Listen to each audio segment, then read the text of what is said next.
Hi guys, and welcome to this introduction lesson for the song structure harmonization pack.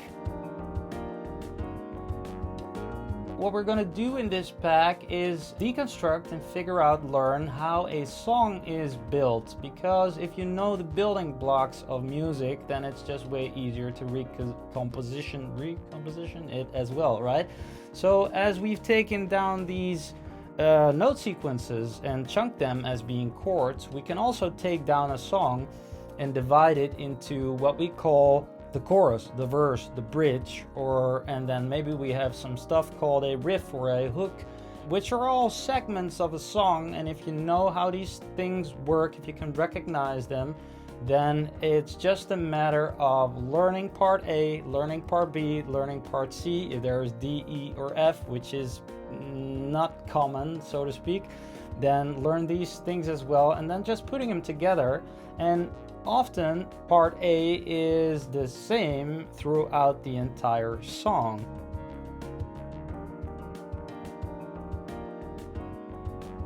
We are going to take the song This Love by Maroon 5, which was a big hit, so I suppose that everybody knows it, and we will decompose that song into what these different song parts actually are and mean. So the song goes a little something like this. By the way, if you want to learn the entire thing, there is a tutorial for this as well, but here we're just gonna deconstruct it to learn the different parts that a song exists of.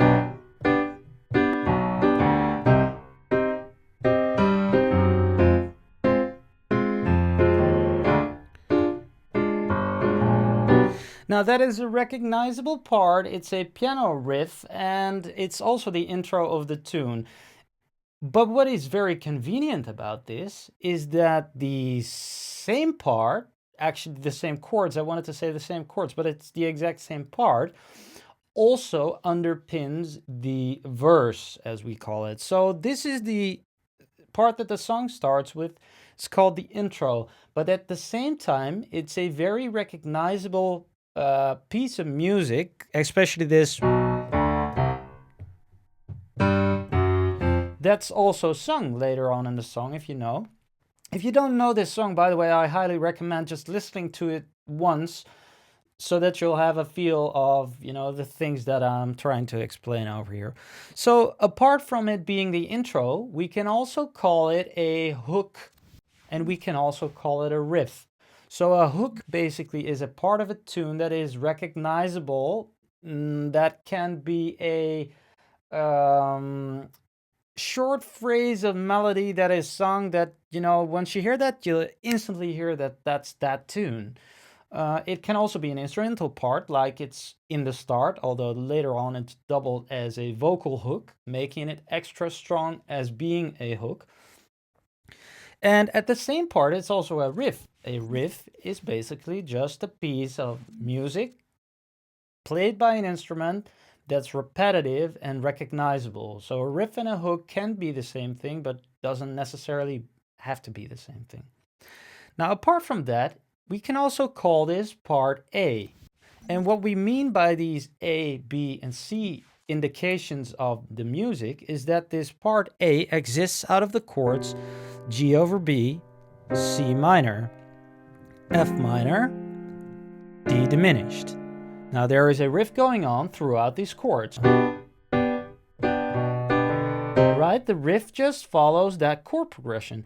But the chord progression, as we can copy that over to the verse when this piano is not as distinct but still there, but he starts singing as well. I was so high I didn't recognize the fire burning in her eyes, the chaos that controlled my mind.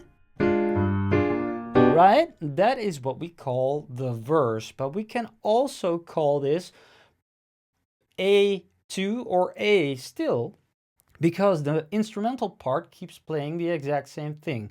Now what this means is that as soon as we go to B, which we can call the chorus, which goes like this.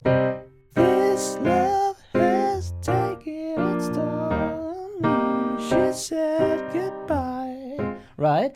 This has a different chord progression, but after we've played this part B, or the chorus, we can go back to A, and we have learned this part A and can reuse it later on in the song. So meaning that is just a very effective way of approaching the music, but because then, yes, I won't say goodbye anymore. Whoa, whoa, whoa, where it's actually used as being the hook, but it's still the A. Or since this chord progression and the riff are reused as well as being the hook and the verse, we can call it also A2 or some variable of that. This is not set in stone, it's just musician's language to indicate which part is being played. So if you would be in a repetition, for instance, then you would say, let's try the A. Yeah, going back to A, or going back to the verse, going back to the riff, going back to the hook. It's all valid, but I just want you to know all these things, what they mean. Now the chorus, as being the B, is a different chord progression and a different feel. It's also more expressive in the sense of the drums, dynamics go up, there's a different piano part and different chord progression, so that we call that the B. Then there is a C still as well, because there is a bridge. Now a bridge is the part in music which is not being repeated. So the verse, or the A, is repeated throughout the song with different lyrics, 9 out of 10 songs. The B, or the chorus, which, by the way, I call B because it's the second part in the music, right? If there would be an intro that's totally different, then we could have called the verse the B, and then the chorus would be the C, if you know what I mean. It's just a matter of indication. That chunk of music, that part, we just call then that the A or the B or whatever. So the chorus, different chords, and then that's repeated throughout the song as well. It reoccurs in the exact same way that it occurred in the first time. So a chorus is repeated in the same way. Not to say that there is no possibility of variation, because this does happen, but most of the time the foundation is the same. So for instance, it's 4 times like this. This love has taken its toll on me, saying goodbye too many times before. Right? That's a little variation, which doesn't actually happen in the song, but just to say that it doesn't have to be the exact same way, but with this tiny variation, it's still the same block of music, right? Then we have the bridge. A bridge is then, in this situation, we will call that part C, and that's the part that is just played once, almost always at about 2/3 of the song. It's the variation part, so to speak. So I got these broken wings and make sure everything's alright. It's alright. Fingertips and every inch of you, 'cause I know that's what you want me to do. Right? And then you go back to the B part, the chorus. So that is globally indicating how a song is subdivided. And if you really take note of this fact, then you'll see that learning music is not as difficult as learning the trillion different notes that are from the very first note to the very last note. No, it's a matter of blocks, and they repeat. So if you know the A part and you know the verse, then you can already play kind of a big part of the music. If you then also know the chorus, then you can play, for 9 out of 10 songs, you can play 80 or 90% of the song already.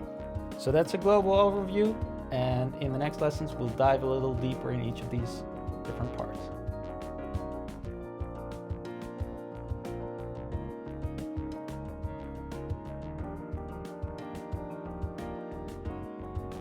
Thanks for watching. Bye-bye.